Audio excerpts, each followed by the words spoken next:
Hello అండి, నమస్తే. Welcome to రావుగారి ఇల్లు. ఈరోజు మరో మంచి రెసిపీతో మీ ముందుకు వచ్చానండి. చాలా టేస్టీగా ఉండే కొబ్బరి పులిహోర అండి ఇది. ఉదయం బ్రేక్ఫాస్ట్ గానైనా, మధ్యాహ్నం లంచ్ గానైనా పర్ఫెక్ట్ రెసిపీ అండి ఇది.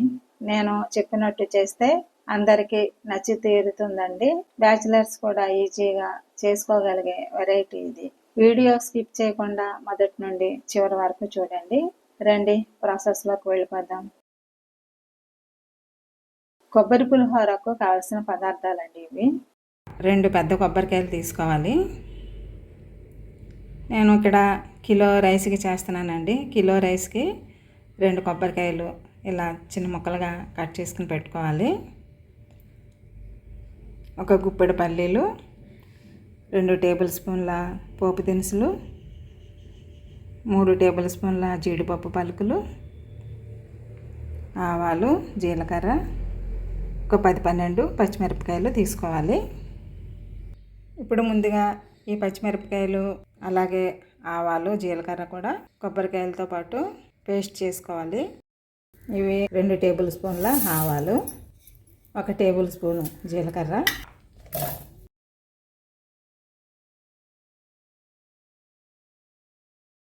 కొబ్బరి పేస్ట్ రెడీ అయిందండి. ఇప్పుడు బాండీలో 100 గ్రాముల నూనె వేడి చేసి పల్లీలు ఫ్రై చేసుకోవాలి. పల్లీలు కొద్దిగా వేగాక పోపు దినుసులు కూడా వేసి వేయించాలి. టీ స్పూన్ చొప్పున పచ్చిశనగపప్పు, మినపప్పు, 1/2 టీ స్పూను ఆవాలు, 1/2 టీ స్పూను జీలకర్ర వేసి దోరగా ఫ్రై చేయాలి. పల్లీలు వేగడానికి టైం పడుతుందండి. అందుకే ముందుగా పల్లీ వేయించి తర్వాత పోపు దినుసులు వేయాలి. 2 ఒకేసారి వేసేస్తే పల్లీలు వేగే సమయానికి పోపు దినుసులు మాడిపోతాయి. చూడండి, అన్నీ చక్కగా వేగాయి. ఇప్పుడు జీడిపప్పు, 5-6 ఎండుమిర్చి, 4 రెబ్బల కరివేపాకు కూడా వేసి దోరగా వేయించాలి.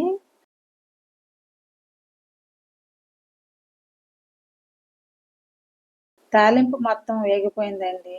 దీన్ని ఇప్పుడు రైస్ కలుపుకోవాలనుకున్న బేసిన్లోకి తీసుకోవాలి. నూనె పడకుండా జాగ్రత్త పడండి. చూడండి, ఇలా బేసిన్లోకి తీసుకున్నాను.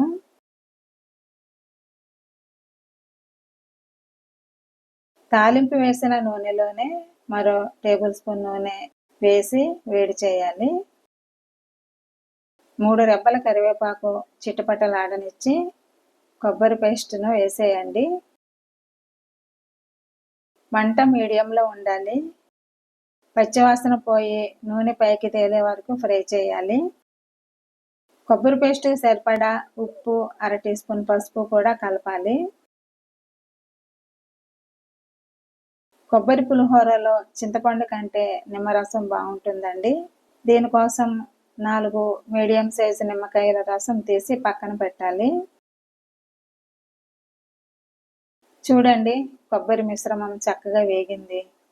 అంచుల వెంబడి నూనె కూడా వదులుతోంది. ఈ విధంగా ఫ్రై అవ్వాలి. ఇక స్టవ్ కట్టేసి కాస్త చల్లబడనివ్వాలి. చల్లబడిన కొబ్బరి పేస్ట్ను పోపులో వేసి కలపాలి. నిమ్మరసం కూడా కలపాలండి. గింజలు లేకుండా వడకట్టుకోవాలి నిమ్మరసాన్ని.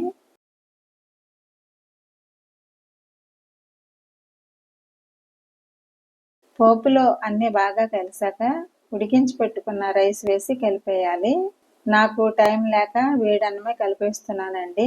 మీకు సమయం ఉంటే అన్నం చల్లబరిచి కలపండి, చాలా బాగుంటుంది. ఇంటికి అతిథులు వచ్చారండి, వారి కోసం హడావిడిగా చేస్తున్న రైస్ ఇది.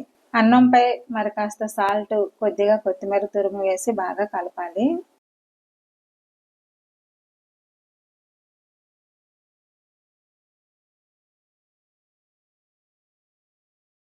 కొబ్బరి తాలింపు అన్నానికి బాగా పట్టిందండి. అన్నం బాగా చల్లపడ్డాక కలిపి ఉంటే పొడి పొడిగా వచ్చి ఉండేది. ఇలాగైనా చాలా రుచిగా ఉందండి. గెస్టులంతా ఇష్టంగా తిని బాగా చేశారంటూ మెచ్చుకున్నారు. ఇదేనండి కొబ్బరి పులిహోర. టేస్ట్ అదిరిపోయిందండి. కొబ్బరి గుమగుమలు, కాస్త పులుపు, పచ్చిమిర్చి ఘాటుతో చాలా రుచిగా కుదిరింది. అందరికీ నచ్చే రైస్ వెరైటీ అండి ఇది. పిల్లలు లంచ్ బాక్సుల్లోకి సూపర్ రెసిపీ ఇది.